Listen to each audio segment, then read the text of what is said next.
Hello everyone, my name is Dr. Seema Deshpande and I am an Associate Professor in Anesthesiology at the University of Maryland, Baltimore, USA. First of all, thank you to Dr. Allen and the organizing committee of Cardio World Congress 2026 for this invitation to speak. It is indeed an honor. My topic today is perioperative considerations in endovascular repair of the ascending aorta. The ascending aorta has long been considered the final frontier for endovascular repair. In today's talk, I will be limiting my discussion to acute and subacute ascending aortic pathology. So let's get started. I have no disclosures. And in today's talk, after taking a look at procedural considerations, I will discuss perioperative issues, anesthetic management, and review postoperative concerns. As you all know, acute aortic syndromes refers to a heterogeneous group of painful, life-threatening aortic conditions, all of which are characterized by a breach in aortic wall integrity. So these encompass aortic dissection, penetrating aortic ulcer, intramural hematoma, and also expanding aortic aneurysm, which can quickly lead to aortic dissection or rupture. The standard of surgical care in these conditions is open surgical repair and replacement of the ascending aorta and any other associated necessary procedures such as replacement of the valve if needed. However, there are some challenges. 8 to 28% of the patients presenting with an acute aortic syndrome are not candidates for surgical repair because they are such prohibitive surgical risk. And in this subset of patients, endovascular treatment could definitely benefit these patients. Endovascular treatment of acute aortic disease is a less invasive alternative in these high-risk patients, and it can occur in different forms. It could be a totally endovascular approach, as you can see on the left of the screen here, or it could be a hybrid approach with debranching of the head vessels and placement of a stent graft in a single or a staged procedure.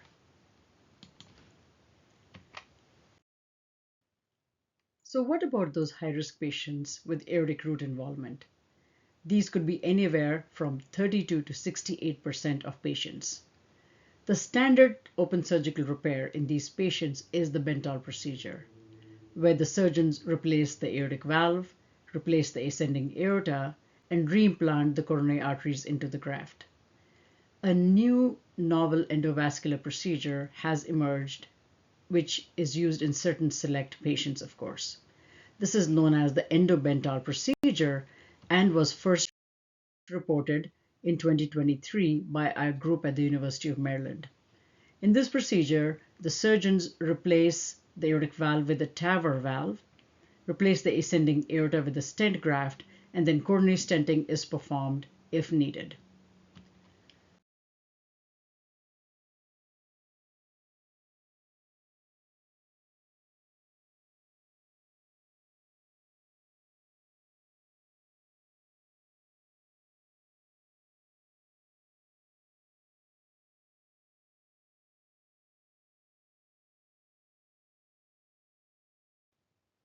Moving on to steps of the procedure. Arterial access is typically obtained in the common femoral artery, but alternative sites such as the cardiac apex, the left axillary artery, or the carotid artery might be used. Systemic heparinization is then performed to get a goal ACT of greater than 250 seconds, and temporary pacing wires are placed in the common femoral vein or in the internal jugular vein. A pigtail catheter is then placed in the contralateral artery for angiography. An intravascular ultrasound is performed to visualize location of the lesion, including the entry tear in the case of aortic dissection, and also to verify wire placement in the true lumen. A series of wires are then used to cross the aortic valve, at the culmination of which a stiff wire is placed in the left ventricle. At this point in time, the endograft device is inserted over that stiff wire and positioned in the ascending aorta. Angiography is now performed to assess the coronary arteries, the nominate artery, and location of the lesion, as you can see here in these images above here. Now, at this point in time, it's time to deploy the graft. And precision in deployment of the stent graft in the ascending aorta is essential. If graft deployment occurs in the presence of normal blood pressure and stroke volume, that may lead to displacement of the graft away from the targeted landing zone. Here, rapid ventricular pacing at a heart rate of 180 to 220 beats per minute is utilized in order to reduce the cardiac output and stroke volume with a goal mean arterial pressure of about 40 millimeters of mercury to aid in deployment of the graft. At this time, the graft is deployed, and following that, a completion angiography is performed to assess blood flow in the coronaries, arch vessels, and to rule out endoleaks and the presence of significant aortic insufficiency. Now, moving on to some real preoperative scenarios. One of the patients was 82 years old, 42 kilos, and frail. She also had atrial fibrillation therapeutic on apixaban. In addition, hypertension, poorly controlled asthma, a history of breast cancer, and diabetes were her other comorbidities. Another patient was 52 years old, had hypertension, GERD, asthma, but notably, she had an FEV1 of 15% with end-stage lung disease and was being worked up for lung transplantation. So, of course, these are extremely high-risk patients. And when the surgeon mentions that he is going to try an endovascular approach to put in an ascending aortic stent graft, what are some of the preoperative considerations you should be thinking about? They are, of course, critically ill and typically have some form of end organ ischemia, be it limb ischemia, mesenteric ischemia, or renal ischemia. They also tend to have multiple significant comorbidities, like I talked about earlier: frailty, advanced age, severe lung disease, like in our patient with severe pulmonary hypertension. They may have a hostile chest if they've had prior cardiac surgery, and typically also they could have liver or renal dysfunction. In addition, the standard other comorbidities that a lot of our cardiac patient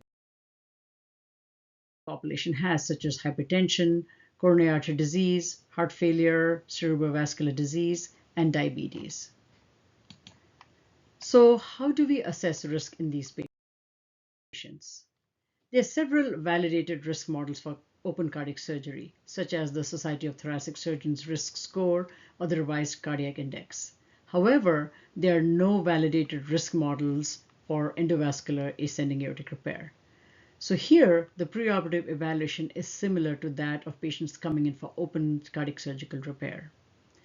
There's a high risk of postoperative cardiac events in this patient population due to the prevalence of heart disease and, of course, also the fact that the graft is pretty close to the coronary vessels. In addition, due to the high risk of stroke, it is also really important to perform a neurologic exam preoperatively in this patient. Typically, at this point in time, much of the required laboratory work and imaging is already ongoing as part of the surgical workup. So there's been a complete blood count sent, metabolic testing, coagulation testing, and other imaging ongoing. Of course, it is important for us to make sure that there's a type and cross for blood and ensure availability of blood products. In terms of echocardiography, it is important for us to evaluate baseline valvular and cardiac function, of course, but especially important for us to rule out complications such as severe aortic insufficiency, cardiac tamponade, or myocardial ischemia, which might render the endovascular approach not possible. Now, let us review some intraoperative considerations. As I mentioned earlier, these procedures are typically performed in a hybrid operating room due to the risk of conversion to an open procedure. So the setup should be that for an open cardiac surgical procedure. In addition, there are some standard considerations common to all the endovascular procedures, such as the presence of a C-arm and exposure to radiation. In addition, in complex arch TEVARs, The machine and anesthesia personnel may be at a distance from each other when the surgeons are working at the head end of the bed. There should be a perfusionist in the room with the bypass machine all primed and ready. I already mentioned availability of blood products, and other aspects of room setup include forced air warming measures in place and also defibrillator pads placed on the patient prior to the start of the procedure. In terms of monitors, of course, standard American Society of Anesthesiology monitors are used, which is ECG, pulse oximeter, non-invasive blood pressure, and temperature monitors, of course. Along with that, continuous arterial blood pressure monitoring is of vital importance in these procedures.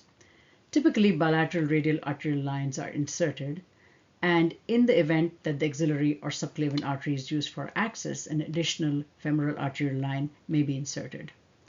Large bore central venous access is also typically obtained for rapid transfusion of blood or blood products if needed, as well as that of vasoactive medications.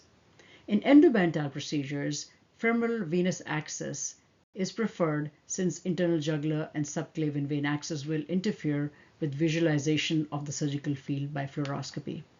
Cardiac output monitoring is on a case-by-case basis. Now, a little bit more about the role of transesophageal echocardiography for these kinds of procedures.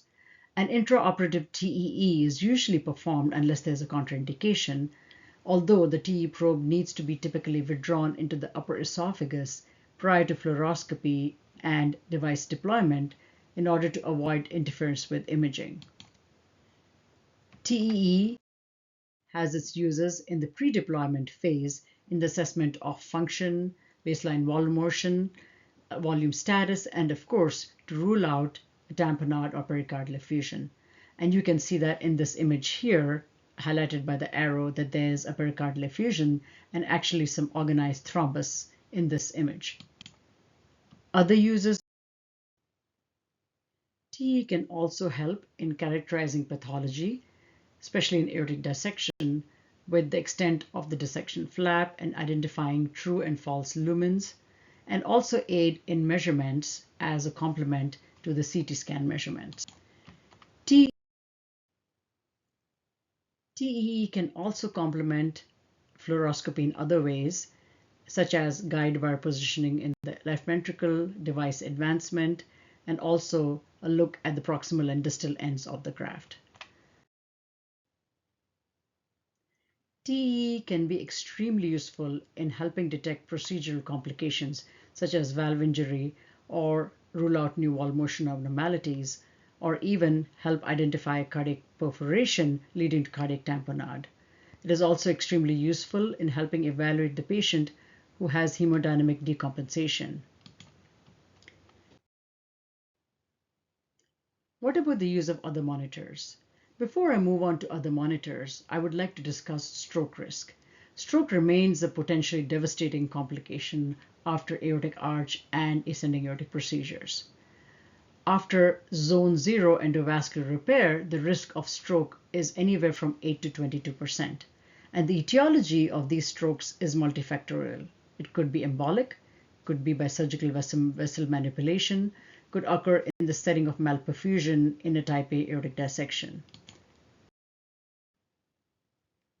In this comparative analysis of arch vessel revascularization techniques in proximal arch endovascular aneurysm repair, 409 patients were studied over a 9-year period, and these patients underwent zone 0 arch TEVAR covering the arch vessels. They had different types of head revascularization techniques, such as the open repair, a completely endovascular repair, and hybrid techniques. And the risk of stroke in these patients ranged anywhere from 8 to as high as 22%, with the 22% being in the completely endovascular revascularization technique. This leads us to the use of monitors that may help. Intraoperative neuromonitoring may allow for early diagnosis of stroke and might help us manage our patients better. So, what are the types of intraoperative neuromonitors?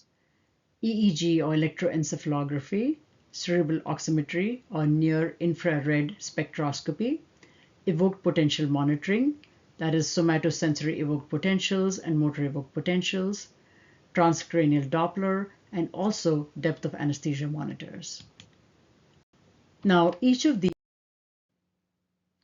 EEGs and evoked potentials, such as the SSEPs and MEPs, can be useful in the detection of intraoperative ischemia, but they also come with their cons, such as the need for experienced personnel and equipment and false negative alerts.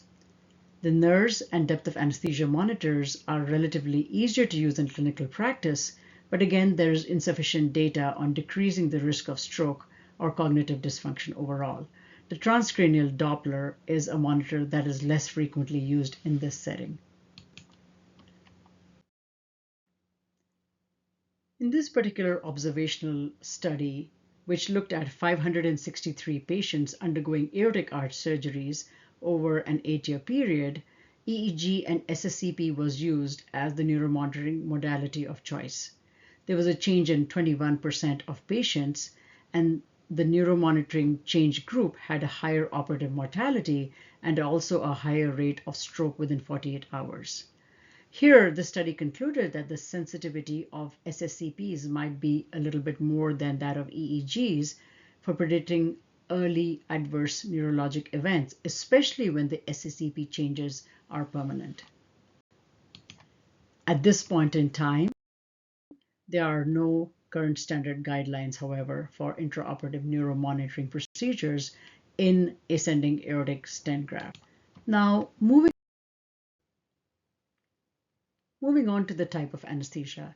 This is largely dictated by patient factors and institutional practice, since there's lack of high-quality comparative data.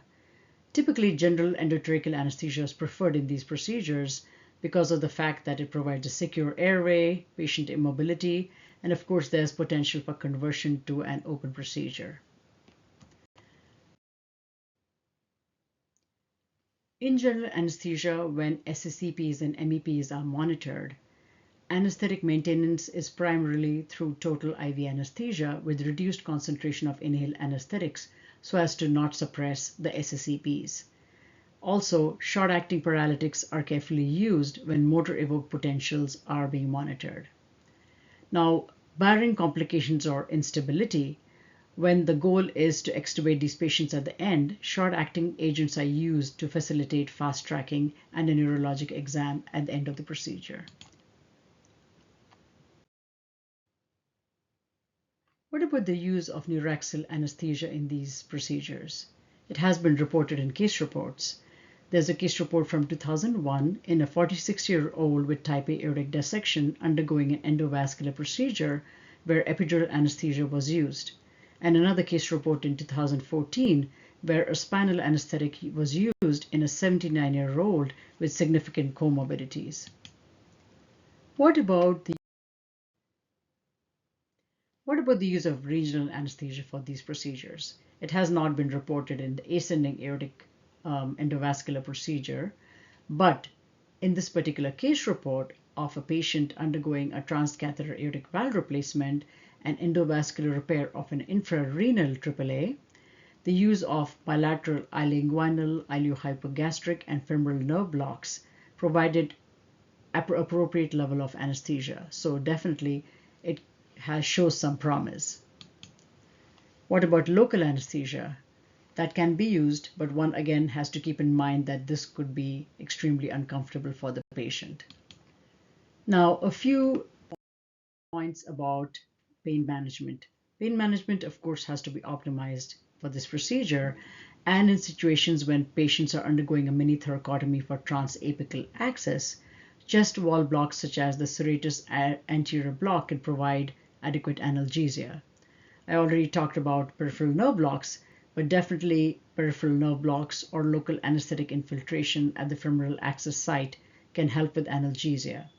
It is extremely tempting, since this is a minimally invasive procedure, that one might extubate the patient in the OR, but again, this should be done on a case-by-case basis, since it has to take into consideration the length of the anesthetic, the condition of the patient, the comorbidities, and other things, as with any other procedure, I should say.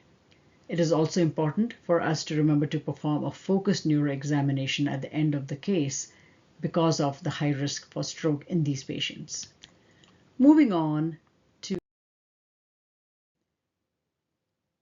postoperatively, these patients are monitored in an ICU to watch for risk of delayed complications. I already talked about stroke risk. Stent-related complications again typically occur during the procedure, but again have to be monitored in case they occur in a delayed fashion. In addition, of course, vascular complications and the dreaded Achilles heel of endovascular repair, which is endo leaks, have to be watched for in the postoperative period. In endovascular procedures, complete heart block, which typically occurs during either device insertion or within the first 48 to 72 hours typically, can also occur in a delayed fashion. What about the University of Maryland experience?